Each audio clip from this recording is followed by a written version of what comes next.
Hey guys, here I am again, Barry with Barry's 8-Track and Classic Car Radio up here. And this time we've got kind of an unusual demonstration going on. This is an AM/FM radio and a cassette player out of a 1971 Plymouth Barracuda. Now you probably know by now that I don't work on cassettes, and I made it very clear to this customer that I can restore the proper connections to the cassette player after I convert the radio. But I am not responsible whatsoever for the performance of the cassette player. If there's something wrong with it, I will not even remove a screw. I simply will not work on cassettes. One of the reasons for that is an 8-track tape transport has maybe 20 parts. This one has 73, and cassette units were made to be small, cheap, and not economically serviceable because they have to be really compact, especially car units. And so not a single one of those mechanical parts, not a single one of those 73 mechanical parts, except the belts, are still available separately. You would have to buy an entire unit to get any parts that you might need, any mechanical parts. So the good news is I do have the cassette player working with the radio. The bad news is it doesn't sound that great, but I've fulfilled my obligation to the customer. And he even went so far as to include a disclaimer note: Barry is not responsible for the cassette player's performance or for any failures while it's in his possession. So I do have it working. It just doesn't sound that great. It could be just a head adjustment, but again, I will not touch the inside of a cassette player, especially since it's been worked on by somebody else. I don't want to take any chance of messing up the previous guy's work, and I would want the same thing. If I repaired a radio for somebody and it failed, I'd want them to send it back to me instead of taking it to another shop. So anyway, let's go ahead and test this system out. Well, and also, the cassette connects to the radio through only a 7-conductor cable. It's a 7-pin DIN type cable. So I was also forced to work within that constraint. So thankfully, my service manuals were correct, and I was able to identify the wiring with those service manuals and get everything working. So okay, let's go to the radio. Let's go ahead and I've got it set to AM at the moment, to the one strong station I get, so we can test the balance and fader functions without music playing. So let's turn it on to AM. Say I love women. Man who slept with, 1,000. Okay, so we need this. For whom their entire original. Here's the original left-right balance controller. He was, in case you're that left, young and don't know, he was the right, founder and publisher of Playboy left, magazine, which was right, an empire at one time.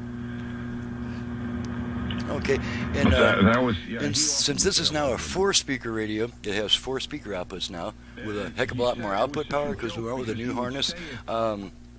We also have a virtual front rear fader, so let's check that out. No, I love women.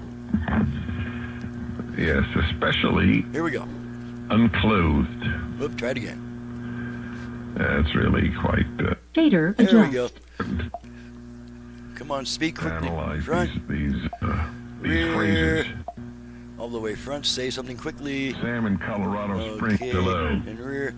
Say something. Come on. Hey, Dennis. Thanks for taking my Okay, call. there we go. Mm-hmm. All right. Fader set. There we go. Did Yeah, add was the function times out the if men you- and women who are planning to vote for If you wait Harris. till, okay, so we got the left-right balance and the front-rear fader working. Okay, let's make sure the USB plays my radio commercial off of a stick.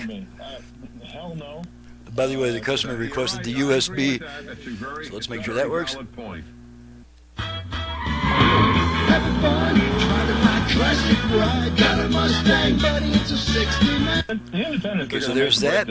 Okay, let's move over to FM, and I have all 5 station presets set to stations in my area for a quick test. So here we are. Now we're on FM. Rent or own.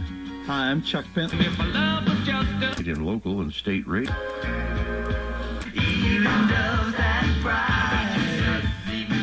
Okay, now it's time to talk about the cassette player a little bit. This is a really weird cassette player. To put a tape in. Now it's got a locking tab up here in the right side, the top right corner of the tape opening. The tape goes in with the larger side facing to the right, and it's a good idea. Now this locking tab when you press the eject button, it pulls the cassette up off of the mechanism, but it doesn't allow you to pull it out until you press up on this little lever that's below the that little square thing, and that will help you pull. That will allow you to pull the tape, or it'll actually spit the tape out when you do that. So now one thing that's really weird about this thing is the way you load a cassette is to, let's see, let's do. I guess we'll do a little Michael Jackson. Okay, so let's do something that's not that popular. So first we load our cassette. We may need to lift up on that a little bit. Okay, we push it all the way in, and then we got to move this whole thing downward like that, and then then the cassette should play.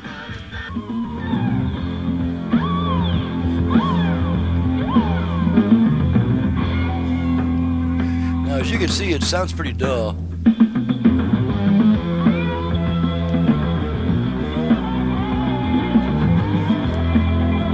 Okay, now let's eject it. First we gotta turn this to stop, then we push it in, which moves the mechanism up, and then we push up on this thing, which releases the tape. So let's do this again just to make sure that you know how to do it. Okay, this will help you put the tape in, press it all the way in, and then move this thing down, and then move this button to play, or this knob to play.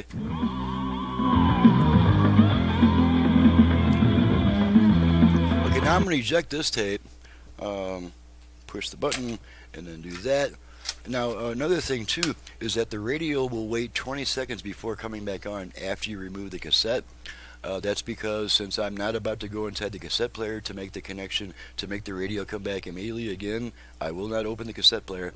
There's the radio. So it's just missing the control circuitry that causes the radio to come right back on after you remove the cassette.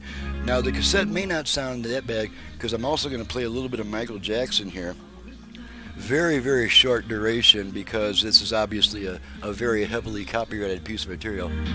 But let's just listen to just a few seconds of Michael Jackson here.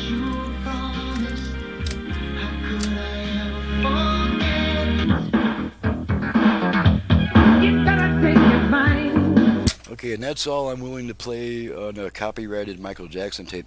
But you can see this tape sounded a little bit brighter than my Tommy Bolin tape, which has been sitting for years and may not be that good. But at any rate, the cassette deck does sound pretty dull, and there's nothing that I can do about it. It could just be a head adjustment. And okay, there's our radio coming back on. So at any rate, the cassette player works a little bit. I mean, it works.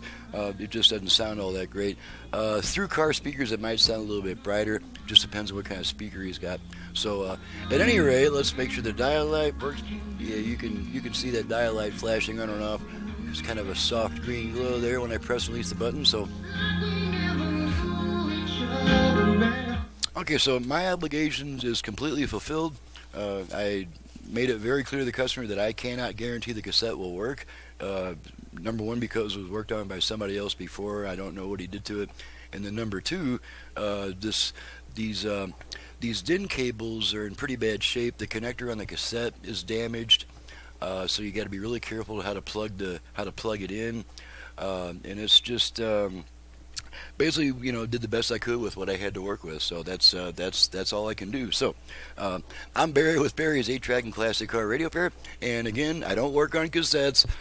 This is something that I took as kind of a special, more or less kind of a special favor, just to see if I could, wire it correctly, which obviously I did because it works.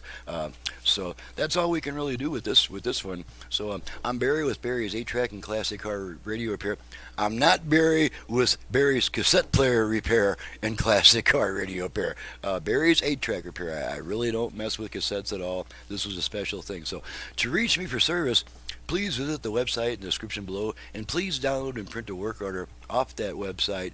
It's right there on the home page, so that you've got an idea of my prices, options, turn times, and all that before calling me. And then you're welcome to call me, in which case it would be like a 5-minute conversation just to ask a quick last-minute question instead of a 20-minute conversation where you're asking me, what all do you do and how much is it? That's just not It's just no longer feasible. I need to be on the bench where the work gets done. I don't get anything done on the phone. So I'm happy to talk to you as long as you've done your research first. So thanks so much for watching and listening. And thank you, Rich, for your business from Spring Hill, Florida. And we'll see you guys next time.